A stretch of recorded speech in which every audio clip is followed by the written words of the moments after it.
Magandang araw sa inyo mga pre. So, J-Click Motovlog nga pala ulit, no? So, ngayon, magko-compare lang tayo ng maikli lang.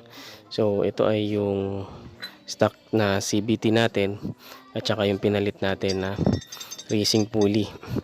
So, ano ba yung diferensya niya pagdating sa itsura niya?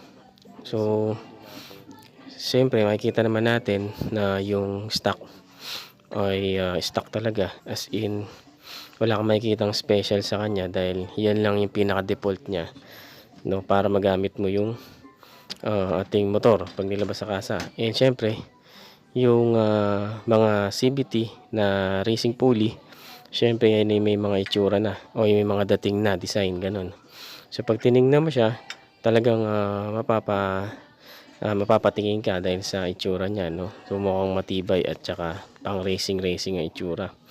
So kung titingnan natin siya, syempre parang physically medyo mas manipis. Bukod doon, mukhang magaang. At kung titingnan mo siya, yung pinaka rampahan niya ng belt, medyo makitid. So, ang tendency niyan pag ganyan, syempre, mas madaling makaahon yung mga ganyang CBT o racing pulley. Yung belt, no, yung belt mas madaling makaahon compare sa stock na medyo masyadong malawak yung pag-aahunan niya compare sa stock, no. So, isa pa doon is yung pinaka ramp niya. Kung mapapansin mo yung mga racing pulley, medyo malayo siya talaga dun sa stock, no, kasi ito malaki yung magiging buwelo nung bola para umakyat siya, no, ng diretso nung smooth. Kasi kung mapapansin mo, mas malawak, malaki yung hukay, gano'n, no, malaki yung hukay niya kung i-compare mo siya sa stock na CBT.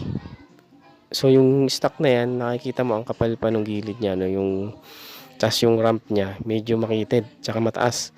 At kaya nahihirapan din yung mga stock natin na CBT na medyo pabilisin ng konti yung ating motor. Kaya yung iba nag-upgrade o nagpapalit.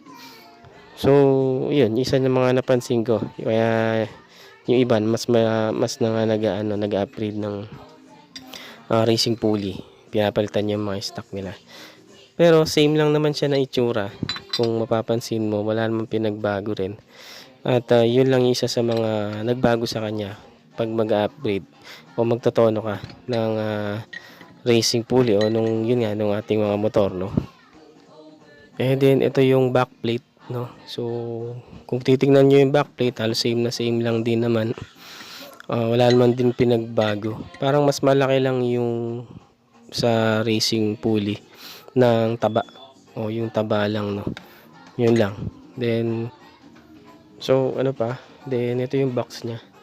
So nakalagay dito lightweight. So check natin kung talagang lightweight siya. Anti-drag. So napansin ko din naman yan nung gumamit ako ng CBT, no, racing pulley. Talagang nawala yung dragging. Nagulat din ako, hindi ko alam bakit, pero nawala yung dragging niya, lalo na pag umaga. So i-check natin yung timbang niya. So itong stock natin ay mayroong 175 grams.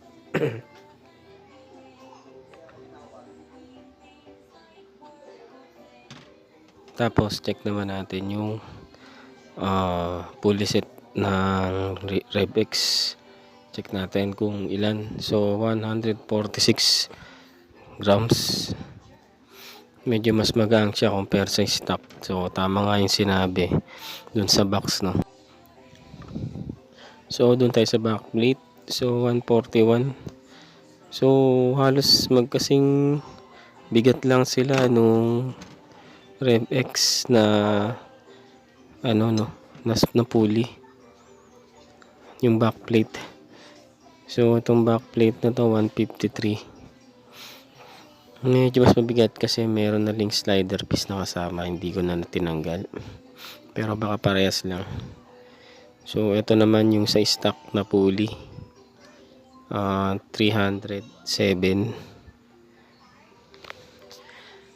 So check naman natin yung pulley set ng Rebex kung ilan. So 330. So mas mabigat to compare dun sa stock na 307 lang. So bakit kaya? Siguro dahil sa sa ngipin. Oo, kasi parang mas madami yung ngipin nung sa Rebex. Yung kanyang cooling system, yung mga ngipin dun sa gilid, no, para mas marami siguro. And then check naman natin yung overall na timbang nila. So ito yung para sa stock na CVT natin. So check naman natin yung para sa pulley set ng Rebex. So same. So pares lang 624 grams, no. Pero mas magaang yung plate niya na drive base. So parang pares lang pa, no, guys. Hindi rin nagkakalayo. Same lang. So yun, guys. So yun lang pinagkaiba nila. At pero kahit ganun, ang laki pa rin ang advantage ng naka-pulley set compare sa stock na pulley. So at syempre sa performance, mas maganda yung naka-racing pulley na compare sa stock na CVT. So yun lang, guys, at maraming salamat.